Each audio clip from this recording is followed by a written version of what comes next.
So we have had a case, and the minister knows where I'm going. The minister and the former Minister of Environment probably will know where I'm going in a second. So we've had a case in Temiskaming where a former dairy farm, the lagoon from that dairy farm was enlarged, and it is now used to import raw human sewage. And now that raw human sewage is being spread on the fields. With approval. This is with approval.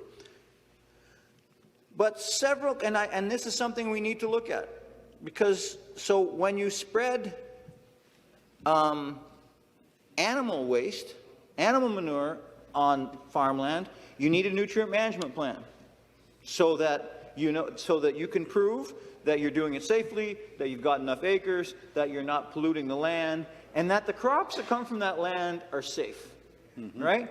When you use biosolids, you need non-agricultural source material plan to administer those biosolids, so you can do the same thing. But when you use raw human sewage, it's up to the Minister of Environment. And I am not criticizing the people who work for the ministry at all. But we are raising the question whether the ministry has the capability to actually administer that. We really are raising the question. When that site was first developed, we brought it to the ministry's attention that it actually was a former dairy farm, that there was infrastructure under the concrete, and we were told, no, this is a greenfield site. It wasn't. When we asked where the well, if they checked the well that serviced that dairy farm, oh no, there was no well. Well, the only people who didn't know there was a well there were the ministry and appeared to be the operator, because everybody else knew there was a well there. And then they found the well.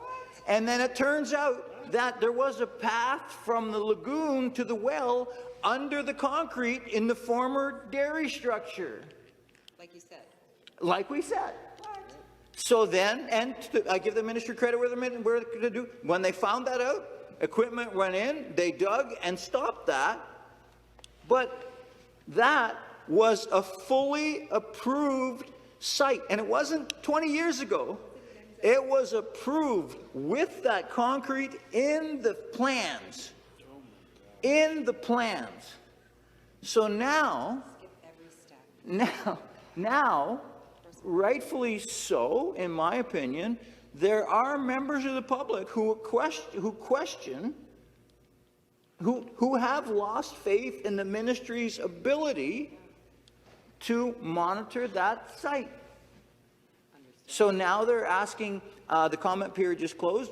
Our office, for the first time in 12 and a half years, our office actually commented in the comment period. I don't know if that's proper, actually.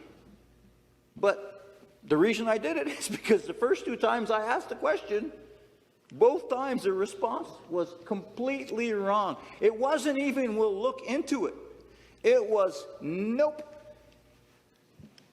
You know? So now, every time when they say there's no problem, prove it. We don't buy it. No. So we want to know, and now it's the comment period is over, we want to know, right? So how does the ministry ensure that when raw human sewage is spread on those fields, that the crops from those fields don't end up in the human food chain? Oh, sounds crappy. And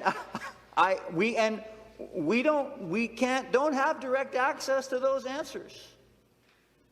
And I think that's something that we need to know.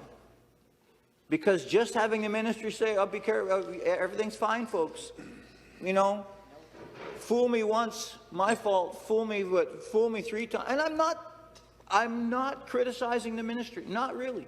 Not at all. I believe that the people who work for the ministry are doing everything they can.